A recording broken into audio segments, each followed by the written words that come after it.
Alright then, welcome to the very first of my live stream lecture series. I don't know why I said the first of my color changes in my live stream lecture series. I hope that this setup works, but yeah, besides that, welcome to this. So the very first color change that I'll go over is called the TeBe change 1, or TeBe 1, or TeBe color change, or the Bertram change as it's usually known nowadays. So but essentially what the TeBe change 1 or the or like the Bertram change is, it's essentially a free-handed color change. So if you don't know what a free-handed color change is, it's basically a color change that happens away from the deck, right?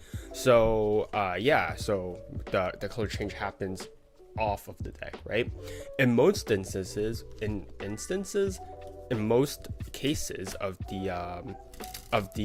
color changes, right?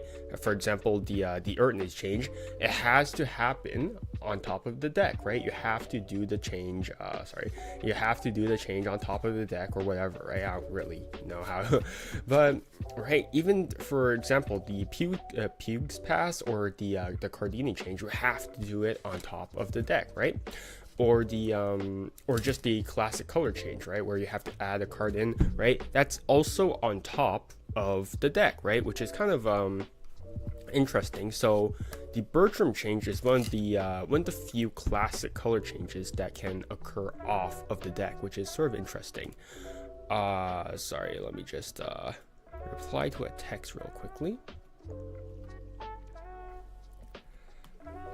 Okay, yeah, let's just deal with that. Okay, so yeah, anyways, I do kind of like this change. It's kind of sad to see some people underestimate it or just dismiss it, because you know it's one of the first color changes that they've learned in on YouTube or whatever, right?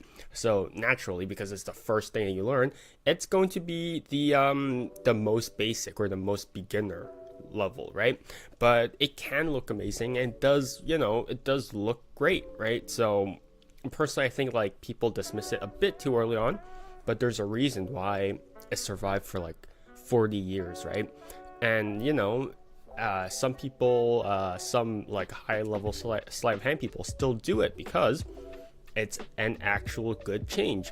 So yeah, if you're a beginner and you or an intermediate magician and you're just like, oh yeah, the Bertram change, yeah, I learned that like when I first started, don't just dismiss the move, because there are some merits to the move, and so I'll go over the move. So as per usual, I'll go over some just a bit of history with the revolving around the TeBe change or the TeBe change 1. So TeBe change 1 was actually first published in Bertram on Sleight of Hand back in 1983. So it's been exactly 40 years. So it's been the 40th anniversary of this move, I suppose. And yeah, it was published under the name of TeBe color change, right? So there's actually a TeBe color change or TeBe change 2, which looks a bit like this. I'm not sure if I can do it with this deck, but I'll try as best as I can. So man, I really have to remember how I did this. So it's this steal here, and then right, and then gives a bit of time, and then that's it. So it's a non-visual change, but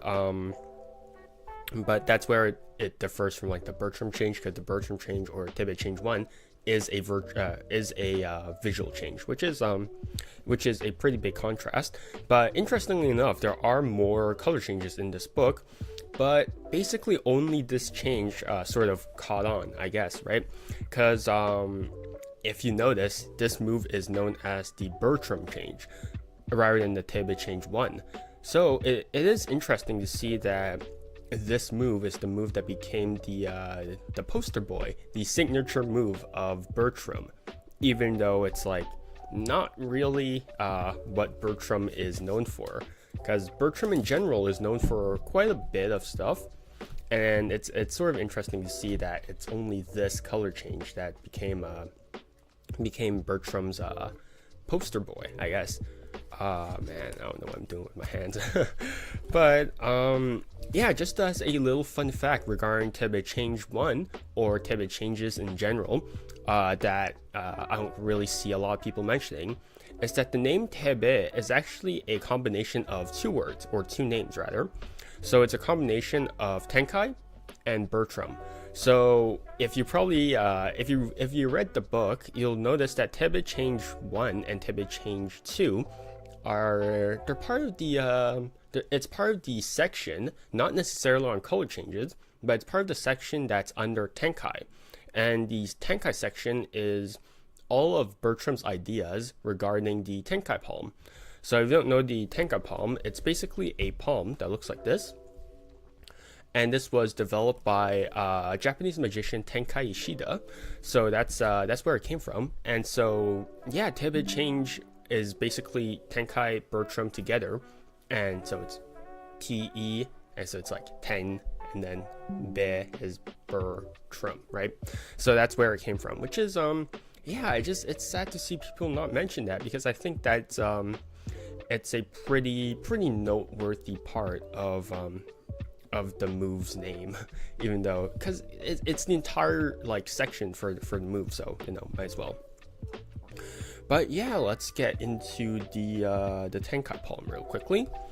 So as I mentioned before, the Tenkai Palm was created by Tenkai Ishida, a Japanese magician, and it was actually first published in a book by John Norton Hilliard back in 1938. So that was in Greater Magic. So just before I get into the Bertram change, I just want to go over the Tenkai Palm. I already made a video on the Tenkai Palm, but you know, I wanna go over it because this is probably going to receive a bit more attention than the Tenkai Palm video itself. So I'll go over the Tenkai Palm over here as well. So the Tenkai Palm is supposed to look like this, right? If I ever see you do this or anything of this sort, so I call these like jazz hands. So if you're familiar with Monsters Inc., Sully does like jazz hands or whatever, right? He does like some weird hands. So that's called jazz hands, or some people like to call it T-Rex hands. It really doesn't matter. But if I see you do this with a Tenkai Palm, I'm going to throw hands. So the palm card is actually supposed to be over here. So the palm card is supposed to be in line with where your ring finger and your pinky finger, right? So it's supposed to be in the space in between over here, right? So that's where the right long edge of the card is supposed to be. So it's over here. The very next thing is that your thumb then wraps over the card like so, and then the pad of your thumb over here contacts the left long edge over here, right? So it contacts it basically sort of near the top left corner over here, but just a bit lower. So I'd say it's about like near the indices sort of deal, right? So it's over here. So you want to sort of expose the top left corner, right? So it's sort of over here. The very next thing that you're going to do is now you're just going to curl in your fingers, right? So rather than having jazz hands, you're just going to curl in all your fingers. And these fingers don't have to necessarily contact the card. Mine are just kind of floating sort of below it. But you can contact the card if you want to, but you know, it doesn't really matter. So these fingers don't really do anything. It's more the index that has the sort of biggest role. So over here, your index actually contacts the corner. So it contacts the top left corner, and then by extension the thumb as well. So it just goes over there, and that's that, right? And make sure that your fingers are kind of closed, because if they're like this, it's no better than the jazz hands. So make sure that they're all gently curled in, right? And your index is contacting your thumb. And so yeah, that's basically it. But mainly it's contacting the top left corner. And so this is how the Tenkai Palm is actually supposed to look like. Again, no jazz hands. So the great thing about this is that now that you have this, the angles from the front are great, right? If you had this is for sure going to flash from the front, right? There's no doubt about it. But if you just gently curled in your fingers, now you can even expose your thumb as being sort of free, right?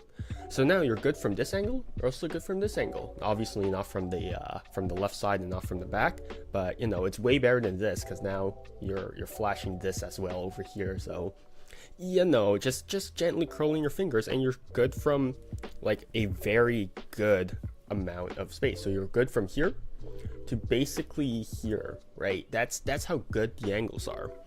So yeah, if you only did the T-Rex arms, it would just look very, very weird, right? Because on social media, I still see people doing like, oh, vanish and then move, right? It's yeah, I'm mad every time I see that. I'm like, why?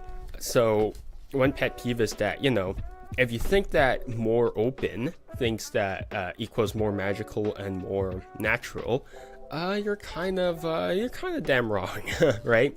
So basically what the Tenkai Palm is actually meant to emulate is this relaxed position, right? So you know how when you're not holding anything, your hands just kind of do this. So the Tenkai Palm is sort of meant to reflect on that. And the other thing that it can sort of it's sort of meant to look like is this, right? So now your hand just looks like it's on the table, right? So it's supposed to imitate that. So by design, the Tenkai Palm is meant to look very, very, you know, relaxed, and it's just not supposed to be anything, right? Sort of just like a classic palm, right? Or a broken palm, or just whatever, right? So palms are not supposed to be burned, right? They're not supposed to look like you're not palming anything. The general purpose, or the only purpose of palms, is just to steal something, right? And to steal something that is unnoticed, right? And the best way to go unnoticed is just to not look like you're doing something, right? So if you do this, it definitely looks like you're trying to do something because you're T-Rexing, right? So if you just do this, I'll do it without the card, right? If you're doing this, right, versus this, you can definitely see that there's a huge difference, right? Of I'm doing something too, you know, I'm just relaxing my hands, right? So make sure that your Tenkai Palm is, again, it's very gentle, it's very relaxed, and just, you know, carry on, right? So that's it for the Tenkai Palm. So before I go into the color change itself, I'm actually just going to go into the steal. So what I mean by steal isn't necessarily like stealing the card from the deck. What I meant is stealing the double from, oh, no, that's not a good color contrast. Stealing the card that you want to change into, right? So for example, this is my indifferent card, and this is the card that I want to change into. So that's on the bottom, right? So I'm going to present the handling that Ross Bertram actually used before the modern variation, I suppose. So you have your double. I'm not going to teach how to get into the double. You can just go, yeah, I mean, I already taught like the soft double or whatever. So you can just do like a soft double to a Stuart Gordon double lift or whatever. And so you're in this position, right? So now, basically, one thing that I should probably mention is that Ross Bertram actually did quite a few trade shows when he performed, so it made sense why he was like always standing around trying to look sort of free and whatnot, right? So in context, this is for trade shows. So yeah, so if some motions actually look outdated or anything, it's because it is, right? It's for trade shows and not for close-up magic or not for social media. So yeah, but I'm still going to present them because I think that they are important for the context and important for, you know, it's important to know why certain things were made and why certain changes were made too. So if I was Ross Bertram and I wanted to show this card as being just one, I would just grab, so first off, I would pinch this card with my index and my thumb, right, near the index corner over here at the bottom right corner, right? So this is where I would grab the card, right? And I would just be able to show it around, right? The very next thing that I'm going to do is that now I'm actually going to bend my right wrist until this card is sort of in a landscaped position, right? Oh, hello, how's it going? The person probably left already, but you know, that's fine. So the very next thing you're going to do is that you're going to bend your wrist, so then this card is sort of on its long edges, so it's rather it goes from a portrait position to a landscape position. So you're going to bend your right wrist over here. The very next thing you're going to do is that now your left hand is going to go around of this card, right?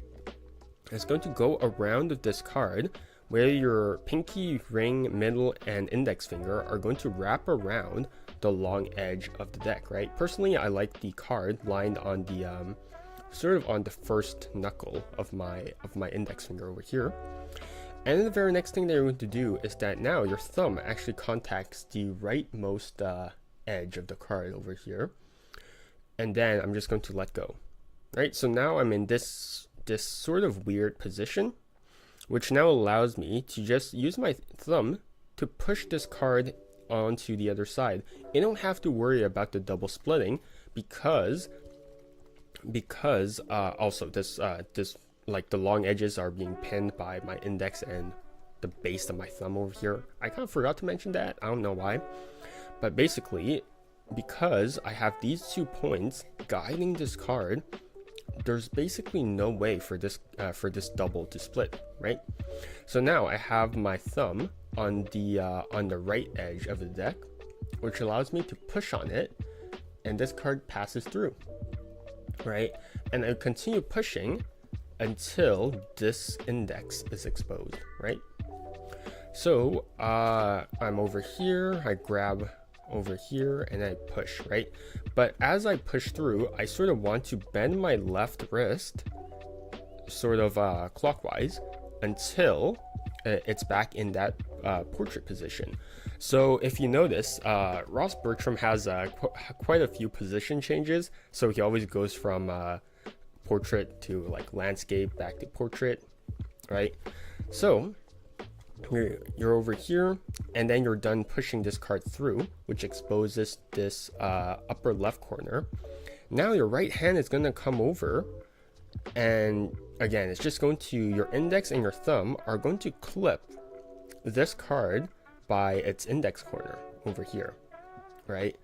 And now what you'll notice is this card is basically in the perfect position to be Tenkai Palmed, right? So I'm over here, and this card is basically already in Tenkai Palm. You actually modify this to Tenkai Palm both cards, right? So now that right, so again, this is the Tenkai Palm, right? And now that I'm here, I can Tenkai Palm both cards, right? So now I can just leave my left hand and leave these 2 cards in my right hand, like so. And now to do the steal, this is probably the easiest part since you're already in Tenkai Palm.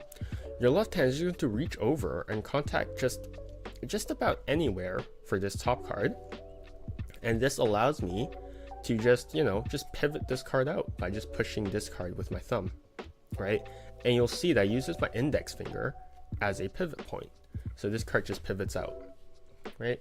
And that's basically the steal, right? There's not much else to it, because when you go through this process, you're basically already in a Tenkai Palm, right? You're basically already a Tenkai Palm, which means that now you can go directly into the change, right? So that's the original design of the steal for the TeBe change 1.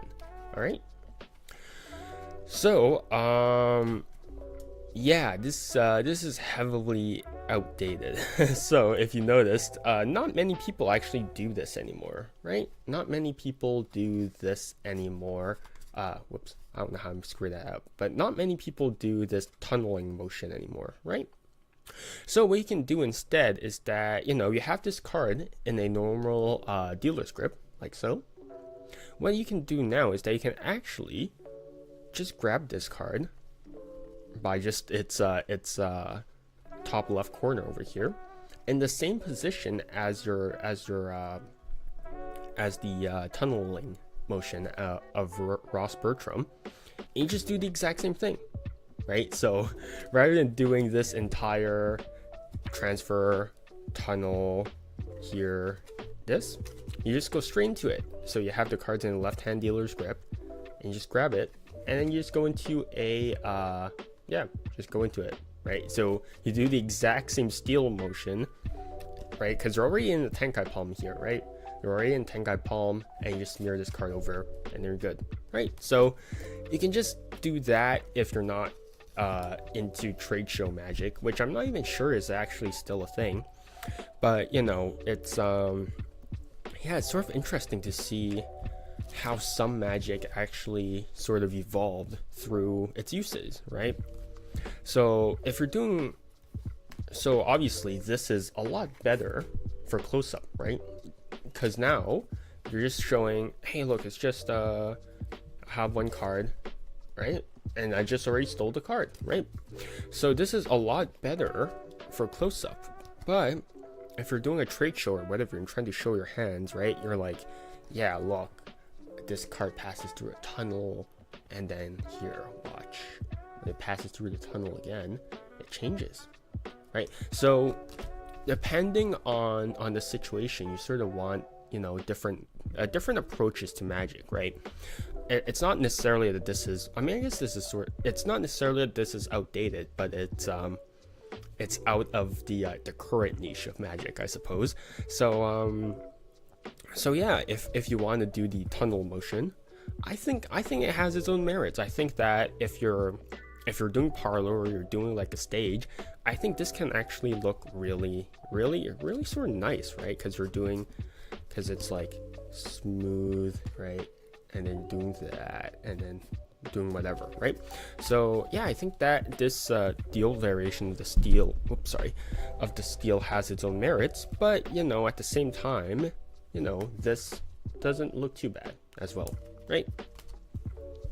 So now I'll actually go over the original change, right? So this is the mechanics for the original change. So I went over the steel, as well as more of a modern variation or handling of the steel. So now I can go over the change itself.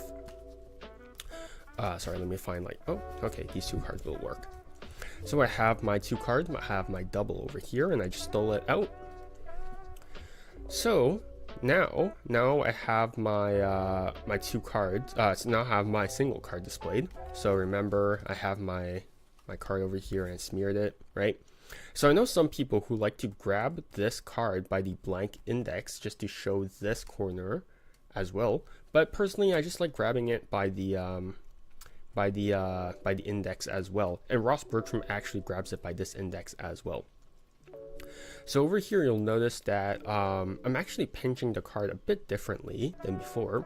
So it's my middle finger and my thumb that's actually pinching the index corner now, right?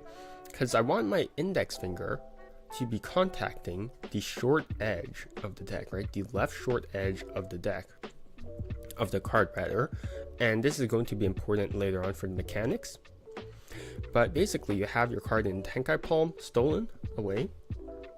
And what you're going to do is that now you're actually just going to contact this card with your index, middle, ring, and pinky finger on the front edge of the deck, and your thumb on the back edge of the deck, right? And sort of arced over like so, right? So if you're familiar with modern Bertram changes, they're actually just sort of off to the right. The original handling for the Bertram change was actually arced over like so, right? So I believe that he actually did this to just sort of do a trade show, right? So he would sort of show his back to the audience and be like, watch. Oop, right? So he could do that, right? So you have your hand arced over like so. And now what you're going to do is that you're just going to, you'll notice that these fingers sort of act as a guideway or a guide rail rather. So now you're just going to go over it once. You're going to go over this card once, and as you go over, you're going to match this top left corner with the bottom left corner, right? So you're going to match index to index over here. So you're just going to pin it against over here, right? So you're just going to slip it underneath of your thumb and try to match it as best as possible, right? While your hand is still arced over it. So you're in this position, and now, so you'll notice that to sort of do this, I do sort of need to clear my thumb a bit. So now it's no longer contacting the bottom card, but that's fine. Honestly, it never really needs to contact the bottom card. It just needs to contact the top card. So over here, it's sort of here, right? You can just do this and you can just sort of let it flow over here, right? So yeah, you're now in this position and you're still arced over it. Now what you can do is that you can actually just execute the change. And the way that you execute this change is that you actually just move your hand to the right. Yeah, there's basically no other thing, right? So you'll notice that when you move your hand to the right over here, your thumb is contacting the long edge of this card, which means that now you can use this thumb that's pinching both corners of the cards as a pivot point, right? So now your thumb moves and you're using your thumb as a pivot point, and you'll notice that this card will naturally swivel around as my right hand goes, right? So I'm over here and over here. Okay, so one thing that I forgot to mention is that one interesting thing about this arc position is that this actually has some pretty good angles, right? Surprisingly. So if you notice from this here, you actually don't see the palm card, right? It's over here.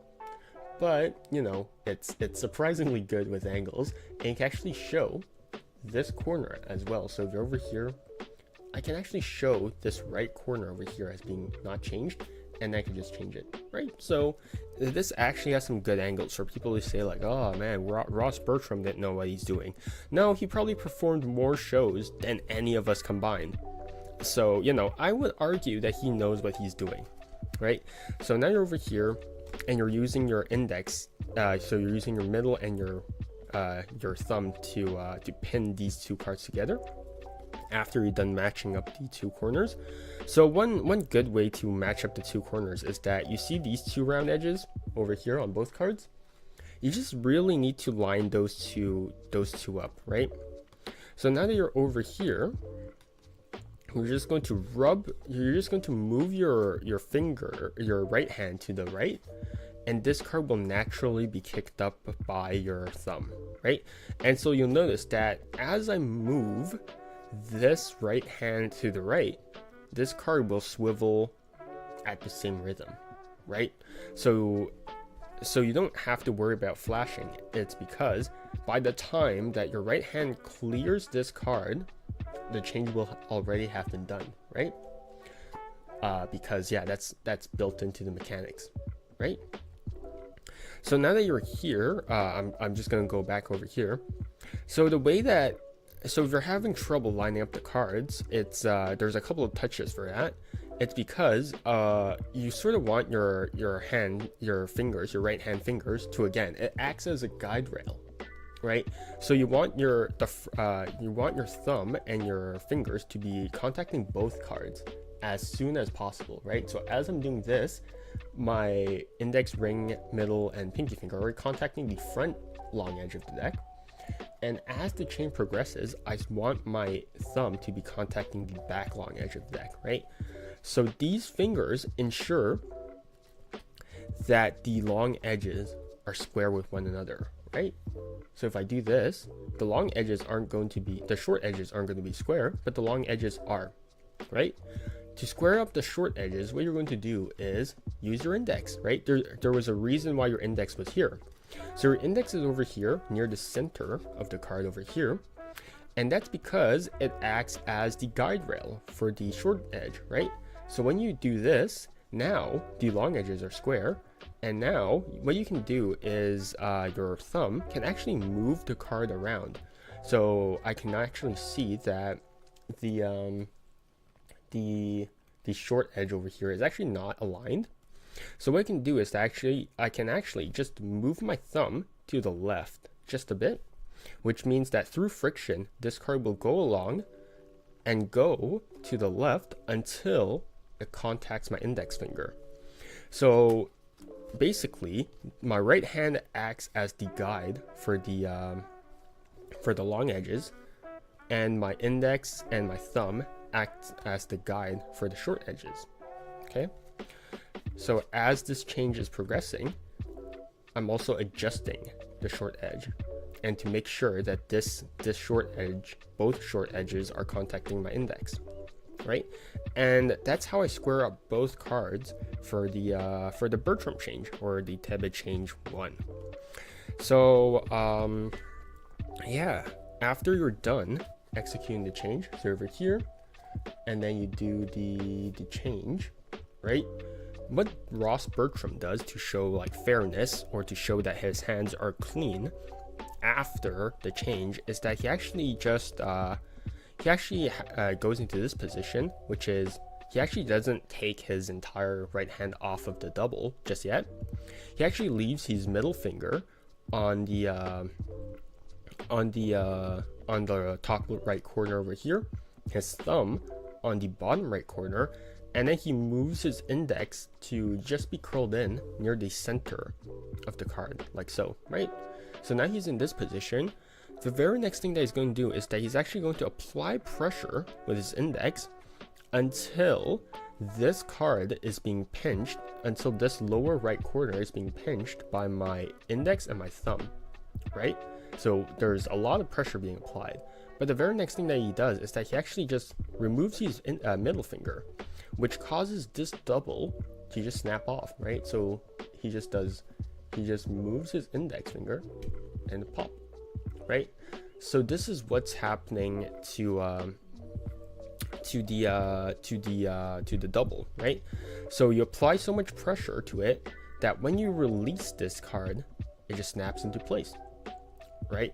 So he moves from a landscape position again to do the snap as he goes back to a portrait position, right? And so the reason why he is applying so much pressure to this and then doing the snap is that if he doesn't apply enough pressure to this move and then just does the snap, the double splits a whole lot. So you want to apply a whole lot of pressure and then do the snap, which is how he does the convincer, right? So he does the so I'll do the entire sequence, right? So he shows that he has a card, right? He has a card over here. He does the tunnel thing, steals the card over here, does the change over here, snaps, and displays the card fairly.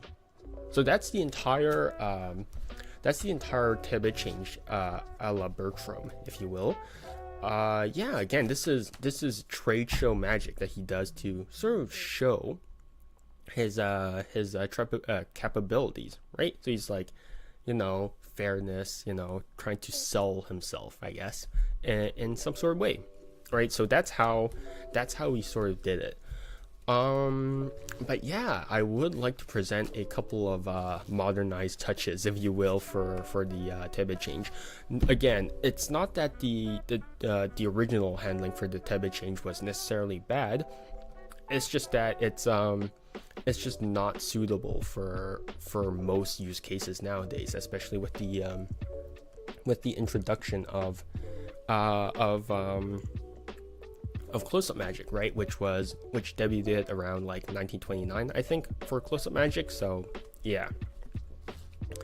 So plenty of people have actually had similar touches to this, so I can't really claim it as my own, but I'll go over my line of thought as I go through the change as well, right? The left hand doesn't really change mechanics wise. You're still doing the exact same thing, right? You're still doing the alignment and whatnot, but yeah, it's mostly the right hand that has the most changes. So your right fingers, besides your thumb, actually don't have to contact the front edges, the front edge of the card, right? You only need two edges to match you only need two edges to match to square up both cards, right? So you notice over here, if I just square up this corner, right, they're practically already squared up, right? So hold up, I'll do it on the table. So we just square up these two corners over here, right? This one corner, they're basically already square. I don't need to square up three edges like what Ross Bertram is doing. So essentially, these, with the middle, the index, middle, ring, and pinky finger don't have to be contacting this front edge, right? So I can just go over here rather than being arced over it, right? So it can actually be slanted more downwards, okay? The very next thing is that instead of arcing my palm over the cards, like the most modern handlings of the move, I'm actually contacting this this card with my with the side of my palm, right? So rather than being arced over it like so, I'm actually just sitting down on it like so, right? So this allows the card to actually be seen fully from the right, as opposed to being like arced over, which is what Ross Bertram did, right? So the third change that I did was that you can actually curl in your fingers before the change, right? Specifically the ring and pinky finger. So one thing that I'm not a big fan of, especially regarding Ross Bertram's sort of handling, is that all his fingers are caged around of this card, right? And again, it makes sense in context, but for especially for modern magicians who do close up, I think you want to be as clean and as open as possible, right? So this is not going to cut it. So rather than being arced over this, again, you're setting down on this, you're leaned in onto this card. What you can do is that you actually curl in your middle and your ring finger and your pinky, right? So now you're in this position, right? Which is I wouldn't say this is exactly natural, but it's way better than having this, because I have seen people do this, right? And I will hit you if I see this, right? So this is a lot more natural, or at least relaxed looking than the T-Rex hands, right? So I'm just curling in my pinky and my ring finger, and my ring and my middle and my index are still sort of like extended, right? So it's sort of like this, right? So this is the position that's in, right? So sort of like this, and actually open my fingers just a bit, right? Because as long as this top right corner of the card doesn't exceed the knuckle of my pinky, it won't flash, right? So as long as it's over here, as long as I can match this corner up to this knuckle, the card won't flash, right? If it's sort of exceeding it, this edge will flash. So I want to make sure that at the very least this corner doesn't exceed this knuckle, right? So I can curl in these fingers and we're still good, right? Over here, right? Okay, so yeah. Yeah, you can basically do like a different sort of convincer. So before Ross Bertram did this, now he did this, right? So over here, what's really interesting, you actually open your hand, you actually see the majority of the card, right? Ross Bertram can do the same thing, but again, this is a more modernized version from the right, okay? So now, as you do this, as you do the change, it's the same exact mechanics, except that you don't have your middle ring and all your other fingers in front, right, to square up the cards. So again, once you match up the corner, you just need to push this card in, and look, it's already squared up. You don't even need your front fingers to square up anything, right? So again, you only need two edges. But then you have to ask, what do I do with these fingers now that they're not doing anything? Well, the simplest way to actually just combat this is just to flare out your fingers, right? So rather than do this, right, my hand actually just goes into a sort of flares and strokes the card, right? So it goes into an upside down U sort of pattern and reconvenes at the bottom right corner. Yeah, so it just goes so it's over here, right? So it just sort of flares around and then reconvenes at the bottom right corner, right? So you're over here and then just flares around it like so, right? So in motion, it should look like this, right? Nope, I'm not squaring my card properly. So it should look like this, right? So you don't have to. So this gets rid of the KG look for the Bertram change. So rather than having this all lined up, you only need the thumb, which is hidden by this palm, and then your index is also hidden by this palm. So this looks, I would argue, a bit more fair especially for close up versus the other handling, right? But yeah, that's the main changes for the change itself, right? So I'll go over the 3 changes again. The first change was what was the first change? I kind of forgot. The first change was that your right fingers don't have to contact the thumb again, right? So no, your right fingers don't have to contact the long edge of the card. So again, there's sort of resting over there. The next change is that you're setting the side of your palm over onto the card, like so. And then the third change is that you're curling in your fingers and then flaring them out as you execute the change, right? So it's just a stroking motion rather than a rubbing motion. So you're just doing this, right?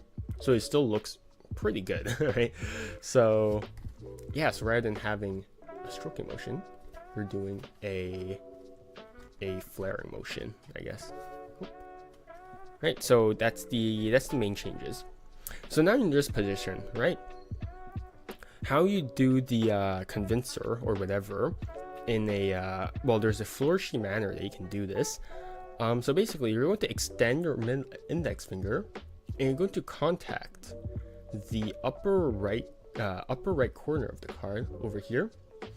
And now, so basically, now that card is being held by the indexes of both hands.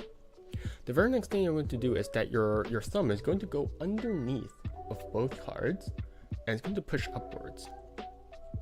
All right, and as it pushes upwards, your thumb is actually sliding down, and then replaces your index as the pivot point, right? And you're going to continue to push this card upwards until it becomes face down. So in this position, right? So over here, it pushes upwards until your thumb can replace your index. So now over here, the very next thing that you're going to do is that your index is actually going to extend and contact the short edge from above. So it goes over here, and then it's going to push downwards. So it's going to push downwards, which causes this card to spin, and you're going to continue to spin this card until it's face up. But now that it's in this position, it is in a perfect position to be just released and go into a dealer's grip, right? So the entire thing just looks like this, right? So over here, oops, sorry, I'm splitting the card over here, and that's that, right? And that's the modernized handling for the Bertram change, right?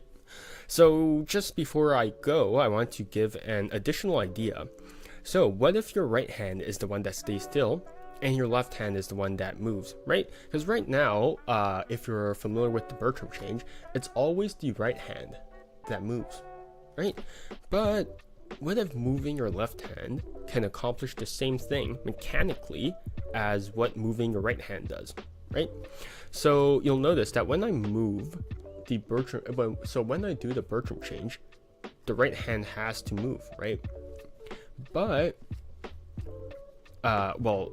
this card, well, more specifically, it's this card that has to move, right? My right hand actually doesn't need to do anything. So when I move my left hand to the left and I leave my thumb there, what can happen is that the same mechanics occur, right? I don't even need to move my right hand, but instead I can just go move my left hand, and then I can just square up the cards as per usual. So yeah, what if you're preparing to do the change, right? And then you're like, and then you move your left hand, right? You gesture with your left hand, so you have your hand over here, and then you're preparing to do the change, and then you're like, you're sure this isn't your card? And then as you move your left hand to gesture, that's when you do the change. So yeah, it's going to be non-visual in a way, but it is an interesting way to approach this sort of change, because again, we as magicians are so used to seeing the Bertram change in this one context, right? So the moment you see someone go straight into this, you're like, I already know what it is, right? But what if you suddenly break that pattern and you're like, yeah, everything's fair, and then the cards changed. So I think that's just an interesting way to approach this change. Again, it's just an additional idea, but if it suits your palette, and if there's something that you can and that you want to do with this sort of idea, just feel free to use it. I guess it's probably not even my own. I'm sure like so many more magicians have thought of this specific idea, but yeah, that's just an additional idea for you. So if you're interested in reading up on the Bertram on sleight of hand, there's a couple of things that well, not the Bertram sleight on the TeBe change or the Bertram change. So Bertram on sleight of hand is unfortunately sold out. A library doesn't even have it as a PDF, unfortunately. So it's generally just gone. You have to buy it from a secondhand source. A New Angle by Ryan Plunkett and Michael Feldman. Nancy Colwell actually has a not necessarily a TeBe change, but she uses it for a different sort of purpose, which is sort of interesting. So you should go ahead and pick up that book. There's also Talk About Tricks by Joshua J. Andy Gladwin has a specific approach for the TeBe change in that book, so you go ahead and check that out. Project S by Simon Black. Again, there's a Bertram change. He calls it the was it like the Bertram Plus or something again? Something along those lines. The Chris Orbit Brown at the Table live lecture. He talks about the Bertram change, I guess, or sort of an extension to it. But yeah, a lot of people have had similar ideas with it, so that's that. But yeah, that concludes the live stream, I guess. So it's definitely a fun change. I typically don't do color changes during like real life performances, because that's not the sort of thing that I thrive for. Again, I want to have like more emotional, more Spanish style magic, but for social media, it's kind of cool, right? But yeah, this is the first of the classic color changes that I'm going to cover on my live stream lectures, right? Surprisingly, this video spanned a lot longer than I thought it would be. But yeah, that's fine, right? Funnily enough, this is the shortest of my work on classic color changes, the Urnes and the Cardini. I'm going to have quite a bit to say about it, so yeah. But besides that, stay healthy, stay safe, and see you guys on the next one.